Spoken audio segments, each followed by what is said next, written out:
Now make this quick list and I'm going to finish. Number one, for us to really count on the future and to count on each other, here's a good list. Number one, morality, doing what's right.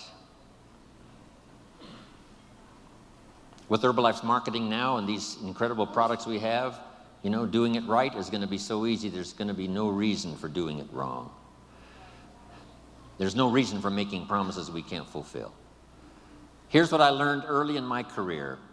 Always remember, whoever you're working with, this is what you want to occur later. That they found out it was easier than you said, and that it was more than you promised. Here's the key: better understated than overstated.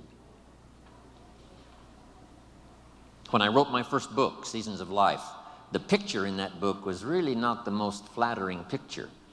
And when some saw that picture, they said, "Mr. Un, surely you could have found a little better picture to put in that book." I said, "No, this one is fine, so that when I show up, I look better than the picture."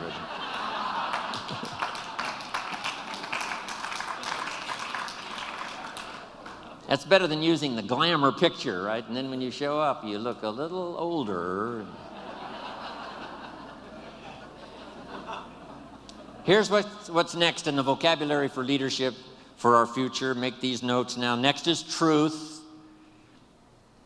To deal in truth, we're going to speak the truth. We want to build on truth, what is right. Here's what's next: responsibility. Accepting responsibility. If we want the fortune, we must also accept the responsibility that goes with building it. Then the responsibility of what to do with it. Next is courage. Courage is that unique quality Mark had after he conducted his first meeting, and everybody said, "We're not interested." Here's what he needed at that moment: courage. To do the second meeting. And at the second meeting, someone said yes. Your courage will be rewarded. There's no better place to place it than here. When you're discouraged with 3 in a row who say no, just remember, let your courage now show to talk to the next 3. Because out of the next 3, one may be the person that helps you become wealthy and rich. Public courage. Private courage, the courage when no one's around, when you make those resolves and decide for yourself you're going to do something, make some changes, whatever. Courage of thought. Here's an excellent one: courage to change. I have to work on this one. Courage to be silent when it would be better to listen than to talk. Here's a big one: courage to forgive. Here's an important one: courage to compromise. You give a little, I'll give a little, somehow we'll work it out. That's what Marcus and Alan had to do back in those earlier days. A bit of compromise with each other to make it work. They're still working on it.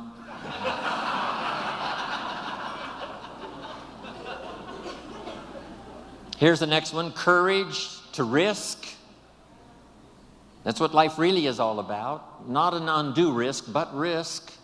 If you want the harvest in the spring, you must risk the seed into the soil, or the harvest in the fall, you must risk in the spring the seed to sow. You've got to risk some of your time. My grandkids ask me every time, and my family, why would you go spend the day with those people in Hawaii rather than spending the day with us? I've got to give them some excellent reasons. And then when I see them shortly, they will ask me, was it worth it to go spend the day with them and not with us? So how I ration out my time and how you ration out your time is so important. Have the courage to make those wise decisions.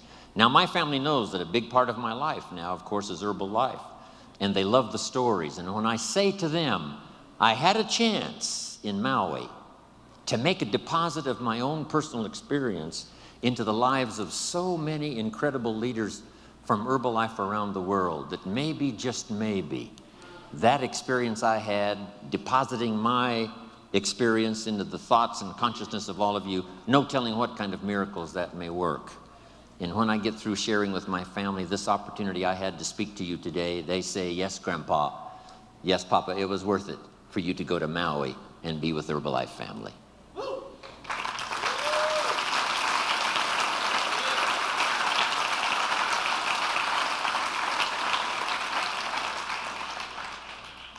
Here's the next part of the list.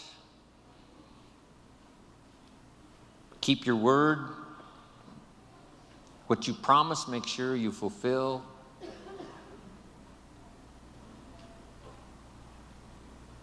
When I leave on a trip, home office hopefully sleeps well at night. When Jim Rohn's in India, when Jim Rohn is in South Africa, when Jim Rohn is in Europe, hopefully they sleep well.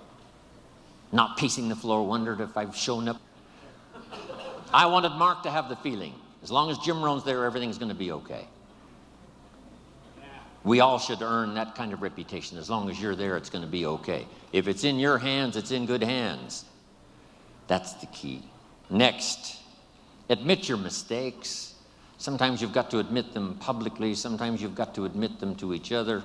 Here's the big one, to admit them to yourself.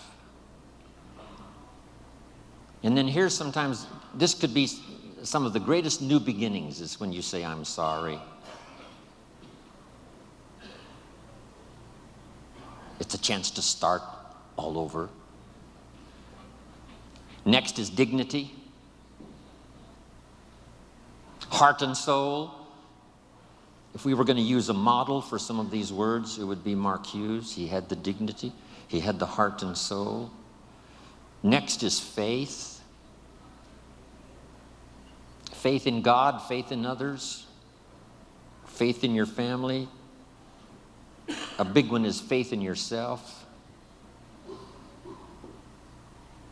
Here's one we all knew Mark for: class of spirit, class of manners, class that understands position, place. Here's a unique one, a touch of humility.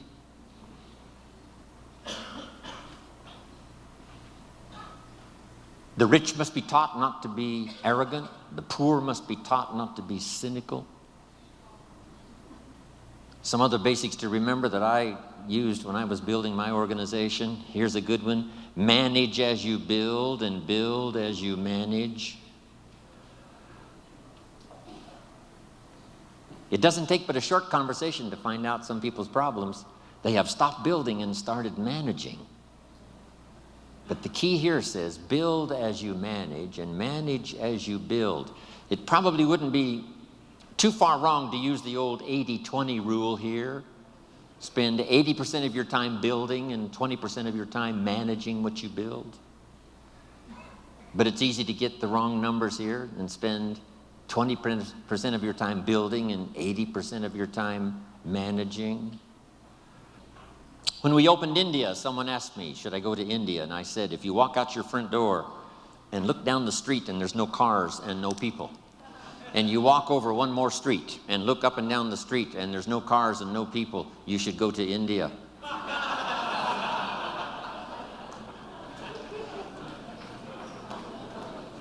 Let me give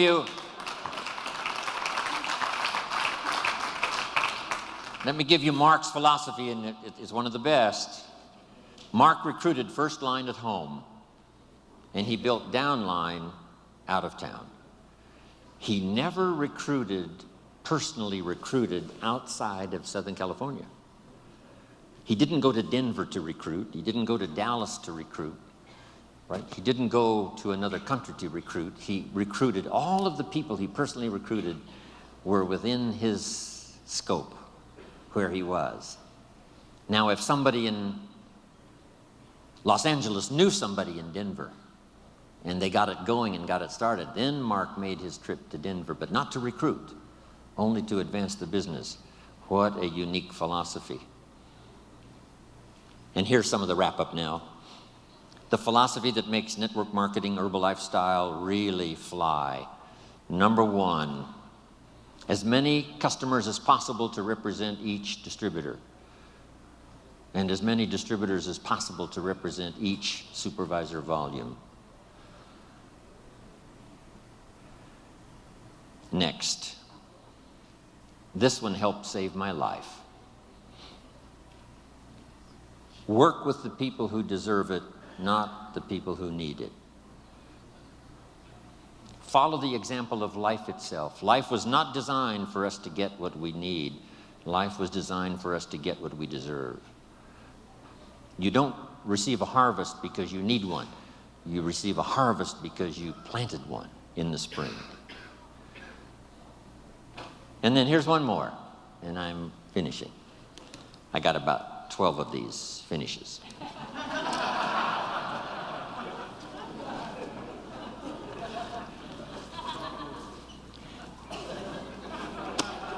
This one really did it for me now. Here it is. You can help 1,000, but you can't carry 3 on your back. That helped to change my network marketing career. You can help 1,000, but you can't carry 3.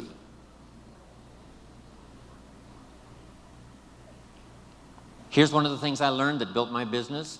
Put people on their own, give people responsibility, show them how to do their own thing as quickly as possible, as quickly as possible, as quickly as possible. Accept the responsibility for their own sales, accept the responsibility for their own customers, accept responsibility for building their own organization quickly, quickly. Yes, we lend a hand. Yes, they attend our meetings. Yes, they come to our training.